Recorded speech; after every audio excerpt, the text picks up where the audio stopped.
Assalamualaikum warahmatullahi wabarakatuh. Halo teman pemilih, selamat datang di podcast KPU Kabupaten Gresik. Ruang ngobrol santai tapi informatif seputar kepemiluan dan demokrasi. Hari ini kita akan membahas peran Divisi Hukum dan Pengawasan di KPU Kabupaten Gresik. Sudah hadir bersama kita Bapak Andri Agustusilo dari Divisi Hukum dan Pengawasan KPU Kabupaten Gresik. Halo Pak Andri, apa kabar? Alhamdulillah sehat Mbak. Mbak Riza gimana? Alhamdulillah sehat juga. Semoga teman pemilih yang menyaksikan juga semuanya sehat. Amin. Pak Andri, mungkin teman pemilih yang menyaksikan ini belum tahu ternyata Pak Andri selama ini sudah aktif di dunia kepemiluan, termasuk pernah menjadi Panwascam. Bisa diceritakan Pak bagaimana pengalamannya selama ini?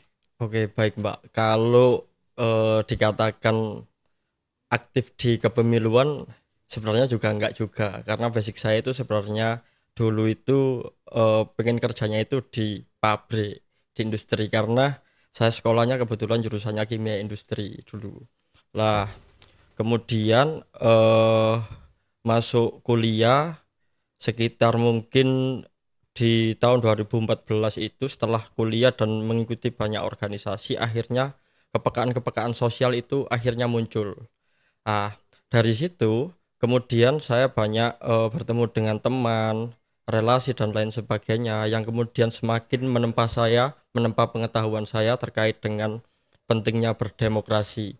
Tetapi tidak kemudian lantas terfikir di benak saya atau punya cita-cita jadi anggota KPU dan lainnya juga enggak, atau Panwascam juga enggak. Saya mengalir aja. Kebetulan mungkin sudah rezeki takdir Allah, di tahun 2018 saya mempunyai kesempatan untuk gabung di Bawaslu Kabupaten Gresik. Pertama sebagai staf. Kebetulan waktu itu ada lowongan di staf pendukung dan pelaksana. Karena saya merasa bahwa kemampuan saya di dunia perkantoran, apalagi di dunia kepemilian masih belum cukup, akhirnya saya untuk memilih menjadi staf pendukung. Ada staf pendukung itu bukan yang pelaksana lah, bukan yang eh, dalam seharian full harus di depan komputer, tapi lebih kepada pekerjaan-pekerjaan kasar. Setelah di 2018 itu setahun saya di situ, akhirnya saya kembali memutuskan keluar. Saya ingin kerja di perusahaan lagi. Jadi saya kerja di 2019. Nggak lama, waktu itu menjelang pilkada ada rekrutmen Panwascam. Saya diberitahu teman-teman, banyak teman-teman yang mendaftar. Akhirnya nggak tahu kenapa saya ingin ikut mendaftar juga. Alhamdulillah saya terpilih lah waktu itu, masuk seleksi di Panwascam waktu itu di Kecamatan Manyar di 2020, karena rumah saya kan ke Bomas, tapi waktu itu saya jadi ke Panwascam Manyar. Nggak tahu, karena waktu itu saya mikirnya saya ingin belajar secara sungguh-sungguh di dunia kepemiluan atau khususnya di penyelenggara. Kenapa saya milih Kecamatan Manyar? Karena menurut keyakinan saya pada waktu itu dan menurut informasi teman-teman, Kecamatan Manyar ini kan merupakan salah satu kecamatan yang kompleks di Kabupaten Gresik. Selain Kecamatan Manyar ini mempunyai DPT yang besar, nomor 2 setelah Menganti, Kecamatan Manyar juga mempunyai kemajemukan masyarakat yang banyak. Jadi di Manyar itu eh, banyak juragan-juragan kan itu kan, banyak kemudian eh, orang-orang pendatang dan lain sebagainya. Pasti tantangannya akan lebih berat kan gitu. Lah, pikiran saya waktu itu kenapa saya memilih di Kecamatan Manyar. Lah, kemudian setelah Panwascam Manyar di pilkada 2020, akhirnya di 2022 saya daftar lagi sebagai Panwascam. Karena sudah punya pengalaman di Manyar, saya ingin pulang lah kembali ke Bomas. Saya mendaftar di Panwascam ke Bomas dan alhamdulillah terpilih kembali. Lah, alhamdulillah di 2 periode di Manyar dan Kecamatan Kebomas itu saya didapuk teman-teman seluruh anggota komisioner Panwascam pada waktu itu untuk menjadi ketua, sehingga kepekaan saya terhadap kepemiluan dan demokrasi ini semakin terasa lagi. Lah, di tahun 2024 saya sebenarnya mendaftar lagi sebagai Panwascam ke Bomas lagi dan terpilih, dan di waktu yang bersamaan beririsan dengan tahapan proses rekrutmen KPU. Alhamdulillah terpilihlah menjadi anggota komisioner KPU Kabupaten Gresik. Jadi di KPU Kabupaten Gresik ini saya adaptasi lagi, meskipun sama-sama bergerak di bidang pemilu, sama-sama penyelenggara, tetapi kulturnya kan berbeda, cara kerjanya berbeda. Biasanya mindset kita ini pengawas, tapi kemudian kok didapuk menjadi KPU ya kan, yang menyelenggarakan ya ya yang Pak ya. menyelenggarakan pasti beda. Biasanya kita yang mengawasi, kita yang apa ya, Sekarang kita yang diawasi. iya kita yang diawasi kayak gitu. Gitu. Jadi ya pengalaman-pengalaman itu ya, dan di KPU alhamdulillah saya anggap sebagai tantangan yang baru lah gitu. Itu sih, Baik. Mbak. Luar biasa ya, dari jurusan kimia industri terus ke Bawaslu sebagai Panwascam Iya. hingga saat ini sampai bisa menjadi anggota KPU Kabupaten Iya, Gresik. alhamdulillah. Nah, Pak Andre, kini kan Pak Andre mengemban amanah sebagai Divisi Hukum dan Pengawasan. Sebenarnya Divisi Hukum dan Pengawasan itu apa sih, Pak? Divisi Hukum dan Pengawasan itu adalah unit kerja di KPU Kabupaten Gresik yang kemudian mempunyai tugas untuk mengkoordinasikan seluruh divisi dan seluruh tugas, kemudian melakukan telaah hukum, advokasi hukum, serta memastikan bahwa setiap pekerjaan yang dilakukan oleh teman-teman di KPU itu sesuai pada asas kepastian hukum itu. Dan divisi ini juga melakukan pengawasan internal karena judulnya kan hukum dan pengawasan, maka karena ada pengawasannya, jadi ini alhamdulillah masih ada kaitannya dengan pekerjaan saya yang sebelumnya itu loh, yang di Panwascam itu. Jadi ada sedikit-sedikit lah yang make sense itu. Iya, baik. Di masa non tahapan ini bisa dijelaskan kerja-kerja Divisi Hukum dan Pengawasan ini ngapain aja sih, Pak? Yang pertama ngantor. Wajib. Yang pertama ngantor. Kalau divisi hukum itu sebenarnya selama KPU ini masih berjalan, divisi hukum ya berjalan. Karena kenapa? Karena divisi ini kerjanya itu membersamai divisi yang lain sebenarnya. Jadi mulai legal draftingnya, kemudian asas kepastian hukumnya dan lain-lain itu kita selalu mengikuti gitu loh, mengikuti divisi yang lain. Lah kita ketahui bersama bahwa di tahun 2025 kemarin atau mungkin sampai dengan tahun ini, ketika masa non tahapan ini kan ada program nasional yaitu terkait PPDB yang dilakukan oleh divisi Rendatin atau divisi teknis yang sedang melakukan verifikasi parpol, audiensi verifikasi partai politik itu. Lah, ini kan dan juga ini sekarang podcast, ini kan divisi Parmas. Lah, untuk menuju ke sini kan semuanya juga perlu pendampingan dari divisi hukum kan itu. Untuk menentukan kebijakan bahwa kita melakukan podcast itu kan ada plenonya. Pleno kemudian ada BA-nya dan lain sebagainya.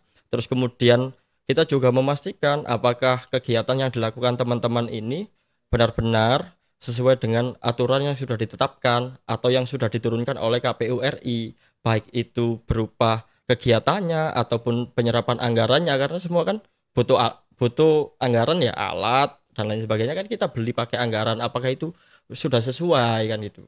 Lah, maka kalau non tahapan ini divisi hukum tetap membersamai, dan perlu diketahui bersama untuk teman-teman pemilih juga bahwa untuk menuju hari H itu kan ada 11 tahapan dan salah satunya tahapan persiapan, dan sebelum tahapan persiapan yang inti untuk podcast, PPDB dan audiensi terkait verifikasi partai politik itu kan juga menjadi bagian dari tahapan persiapan juga gitu. Termasuk dengan self upgrade kita, pengetahuan kita tentang aturan-aturan, entah aturan dari KPU, undang-undang pemilu atau keputusan MK dan yang lain-lain. Baik. Sebenarnya apa sih tugas pokok dan fungsi dari Divisi Hukum dan Pengawasan ini, Pak? Itu tadi, mengkoordinasikan, terus kemudian mentelaah terkait dengan keputusan KPU. Yang pasti itu mentelaah hukum ketika nanti ada misalkan surat edaran atau keputusan KPU terbaru. Misalkan kayak kemarin ambil contoh divisi teknis melakukan audiensi itu verifikasi parpol itu kan berkat adanya SE 1107 misalkan. Lah kita bersama-sama divisi teknis bersama-sama dengan divisi lain dan tentu dengan divisi hukum untuk melakukan telaah kajian tersebut gitu loh. Ini nanti implementasinya gimana? Apakah nanti misalkan ke parpol ya, ini kita ngaturnya gimana? Apakah nanti ini dalam tanda kutip nanti kan itu kan berurutan, kita nggak mungkin kan dalam seluruh partai politik misalkan kita hadir dalam satu waktu kan nggak mungkin, pasti kan berurutan lah, ada jeda waktu misalkan hari ini ke partai A, kemudian besok B, lah ini kan memakan waktu misalkan 1 bulan lah, di dalam antara space 1-2 hari setelah ke partai A misalkan. Lah, kalau ini tidak disusun dengan baik dan tidak disosialisasikan dengan baik ke partai politik atau ke publik misalkan, ini kan takutnya ketika nanti kita sudah hari pertama misalkan ke partai A, ini partai B nanti dikiranya cuma di partai A atau publik tidak tahu. Jadi makanya semuanya itu nanti kita bantu telaah, kita bantu susun. Misalkan kita salah satu teknis kemarin ya, itu kita mengirim suratnya itu bersamaan ke seluruh partai politik di hari yang sama. Terus kemudian kita kasih lampiran terkait jadwalnya bahwa partai ini tanggal sekian, jam sekian dan lain sebagainya. Itu semua itu merupakan salah satu tugas telaah divisi hukum dan divisi teknis dan divisi lainnya tentunya. Nah, gitu. Jadi divisi hukum ada di setiap divisi lainnya ya Pak ya. Iya. Bagaimana Pak tantangan selama menjabat sebagai Ketua Divisi Hukum dan Pengawasan di KPU Kabupaten Gresik? Tantangannya yang jelas yang pertama divisi hukum ini divisi yang sebenarnya harus adaptif lah. Sebenarnya semua divisi harus adaptif, tapi kemudian saya menekankan kepada diri saya dan teman-teman di divisi hukum bahwa kita harus lebih lagi adaptif karena kita harus menyesuaikan mengikuti irama dari divisi yang lain.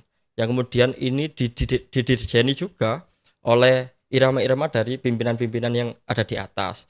Kemudian kita juga harus adaptif terkait dengan aturan-aturan baru misalnya, terkait undang-undang baru mungkin nanti kan gitu. Kita harus mempersiapkan itu semua.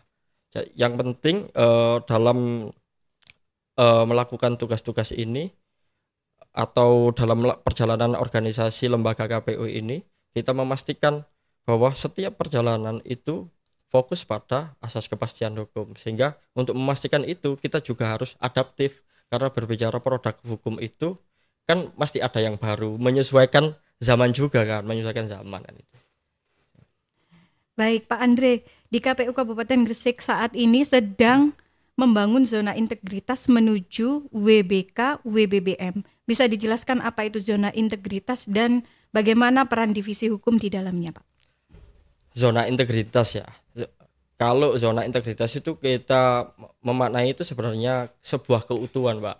Zona itu wilayahnya kita di kantor KPU misalkan ya. Kita menamai sebagai zona integritas. Kita coba flashback ke integritasnya dulu. Integritas itu secara definisi bahasa itu kan utuh atau integer kan gitu ya. Utuh dalam hal apa? Utuh dalam hal konsistensi terkait dengan pikiran, apa yang dibicarakan dan juga tindakan. Artinya konsisten menjaga sikap jujur, sopan santun dan nilai-nilai luhur. Saya meyakini bahwa integritas ini sebenarnya saya ingat waktu sekolah dasar itu kita diajarkan PPKN gitu. Jadi integritas ini mengingatkan kembali kita pada pelajaran SD yaitu PPKN tentang ramah, sopan santun, jujur, bicara apa adanya dan segala pernak-perniknya lah. Intinya integritas ini menjadi satu nilai utama yang menjadi fondasi kerja KPU Kabupaten Gresik. Tanpa integritas tentu KPU tidak mungkin bisa menjadi lembaga yang dipercaya oleh masyarakat karena kepercayaan publik itu kan modal utama kerja kita. Lah, untuk menuju ke sana itu perlu nilai dasar yaitu integritas itu gitu loh. Oh, baik Pak. Kalau bisa dikasih contoh, apa saja bentuk-bentuk zona integritas yang biasanya diterapkan di KPU Kabupaten Gresik ini? Integritas ya, kalau diterapkan di Kabupaten Gresik ya, contohnya sederhana saja. Sampean ketika lewat terus berjumpa dengan teman, senyum itu satu, atau menyapa itu salah satu contoh. Kemudian ketika sampean diperintah oleh atasan sampean, Kasubag misalkan atau Busek atau diperintah Kasubag untuk menyampaikan ke Busek atau ke teman-teman yang lain, itu tidak menambahi atau mengurangi maksud dan tujuan yang disampaikan. Itu juga bagian dari integritas. Jadi integritas itu contohnya banyak dan maknanya sangat luas gitu loh. Jadi hal sekecil itu pun bisa diartikan sebagai zona Iya, integritas iya, iya, juga ya Pak iya. ya? Karena kalau berbicara integritas, sebenarnya 1 jam 1 hari juga tidak selesai karena maknanya sangat luas gitu loh. Dan efeknya, dampaknya juga luar biasa dari hal kecil, misalkan dari hal kecil.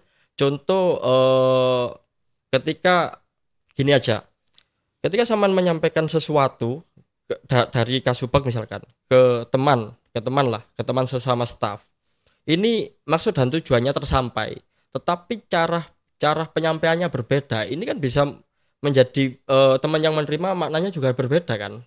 Nah, berbeda lah. Makna yang berbeda ini kan juga berpengaruh kepada psikologisnya yang nanti akan mempengaruhi tingkah lakunya gitu loh. Jadi berdampak lah, pasti ada efeknya. Iya. Baik, berarti zona integritas ini bertujuan untuk meningkatkan kualitas pelayanan kepemiluan sekaligus membangun kepercayaan publik terhadap penyelenggara pemilu itu juga ya Pak ya. Benar, karena tanpa integritas, tentu trust antara pegawai itu tidak akan tercapai. Ketika trust antara pegawai tidak tercapai, maka organisasi lembaga KPU jalannya juga akan buruk. Ketika jalannya akan buruk, maka kepercayaan publik tidak akan didapatkan ya dulu. Jadi intinya semuanya berkesinambungan. Untuk memperoleh kepercayaan publik membutuhkan organisasi KPU yang solid. Lah, untuk menciptakan organisasi KPU yang solid membutuhkan sumber daya manusia atau pegawai-pegawai yang mempunyai dan mau menjaga integritasnya. Begitu. Baik. Baik Bapak, kita lanjut ke pertanyaan selanjutnya. Salah satu tugas divisi hukum tadi adalah ada mengelola JDIH. Sebenarnya apa sih dan bagaimana pengelolaan JDIH di Kabupaten Gresik ini? JDIH itu kan jaringan dokumentasi informasi hukum ya. Jadi setiap kegiatan tadi, kita kan membersamai seluruh divisi lah atau seluruh jalannya KPU itu, kita memastikan bahwa dokumentasi hukumnya itu ada, asas kepastian hukumnya ada.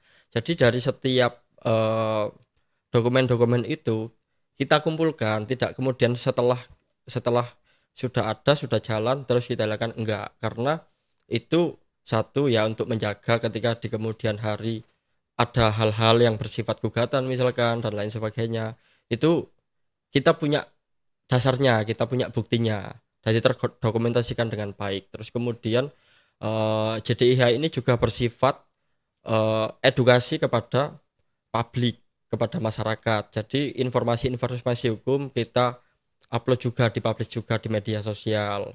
Itu tugas-tugas JDIH. Baik. Lalu fungsi JDIH itu sendiri apa sih Pak? Ya itu tadi fungsinya satu untuk fokus memastikan bahwa jalannya sesuai dengan asas kepastian hukum. Yang kedua untuk berjaga-jaga. Yang ketiga untuk mengedukasi. Ya. Jadi melalui JDIH masyarakat bisa tahu. Betul.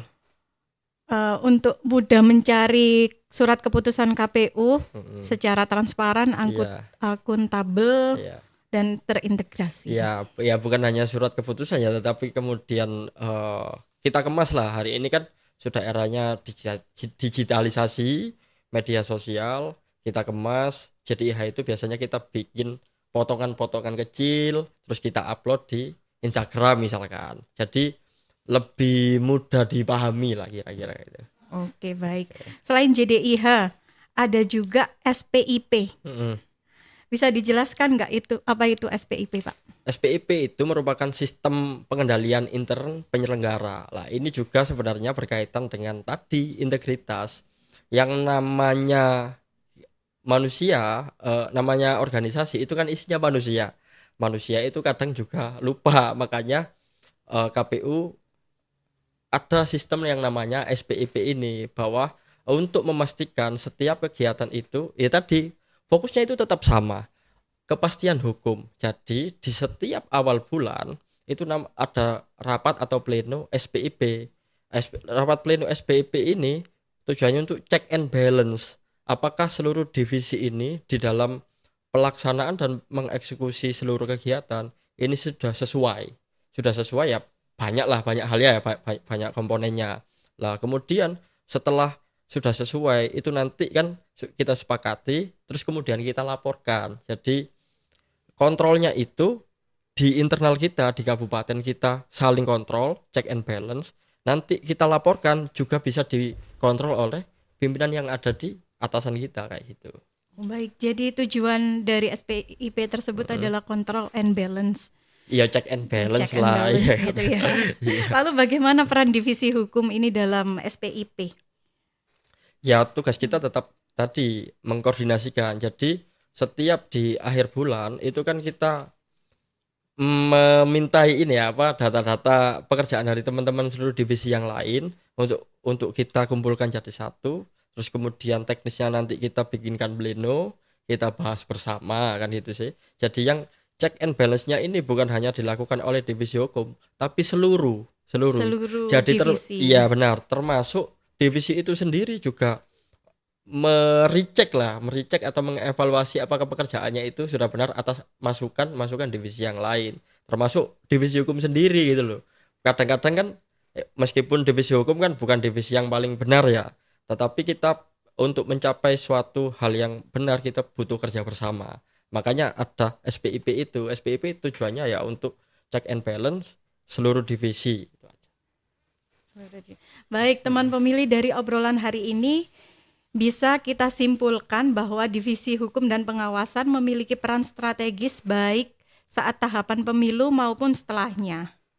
Tadi Pak Andre sudah spill soal zona integritas, pengelolaan JDIH, SPIP, tapi masih banyak yang perlu kita bahas lebih detail lagi terkait tugas-tugas divisi hukum dan pengawasan, dan pasti akan dibahas lebih dalam lagi oleh Pak Andre di lain kesempatan ya Pak ya. Siap Pak. Sebagai penutup Pak Andre, ada pesan untuk teman pemilih? Oke. Pesan penutup ini mungkin sebenarnya sama mungkin ya dari apa podcaster sebelumnya atau narsum sebelumnya, kayak apa yang disampaikan ketua. Saya ini kan senang dengan generasi muda lah, bahwa saya ingin mengingatkan kepada generasi muda entah milenial ataupun Gen Z bahwa mari sama-sama kita sadar politik, mari kita asah pengetahuan demokrasi kita terus menerus, jangan acuh kan itu, karena segala kebutuhan kita sebagai manusia yang ada di bangsa ini ditentukan oleh kebijakan-kebijakan politik. Misalkan teman-teman Gen Z misalkan yang masih suka bermain Mobile Legend atau Free Fire atau bermain sepak bola dan lain sebagainya, itu kebutuhan pembelian diamondnya dan lain sebagainya itu juga ditentukan oleh kebijakan politik. Atau misalkan kita, orang tua kita misalkan ketika menghidupi kita, beli beras, beli minyak goreng, beli BBM dan lain sebagainya, itu dipengaruhi oleh kebijakan politik.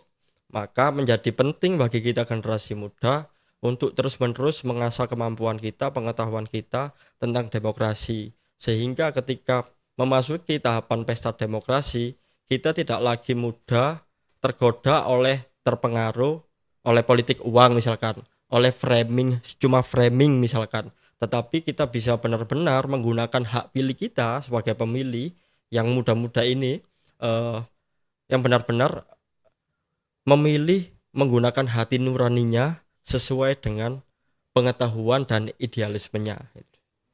Baik. Sehingga nanti maaf Pak, tahan. Oke. Sehingga nanti bisa ketika hasil daripada pesta demokrasi itu bisa menghasilkan produk, ya ini pemimpin-pemimpin yang benar-benar mengedepankan kepentingan rakyat. Baik, buat para pemilih pemula atau generasi muda, mari kita melek atau sadar politik sejak dini ya Pak ya. Iya. Sebelum pamit, saya tutup dengan pantun terlebih dahulu ya teman pemilih. Pergi ke laut Gersik mencari iklan, Cakep. pulang petang membawa harapan. Pemilu tertib karena aturan, zona integritas jadi pegangan. Baik, terima kasih disampaikan kepada Pak Andri atas insight hari ini, dan terima kasih juga kepada teman pemilih yang sudah menyimak podcast KPU Kabupaten Gresik. Jangan lupa like, komen, dan subscribe YouTube KPU Gresik, serta bagikan ke teman-teman pemilih lainnya agar makin banyak yang melek hukum pemilu. Saya Riza pamit undur diri. Wassalamualaikum warahmatullahi wabarakatuh. Waalaikumsalam warahmatullahi wabarakatuh.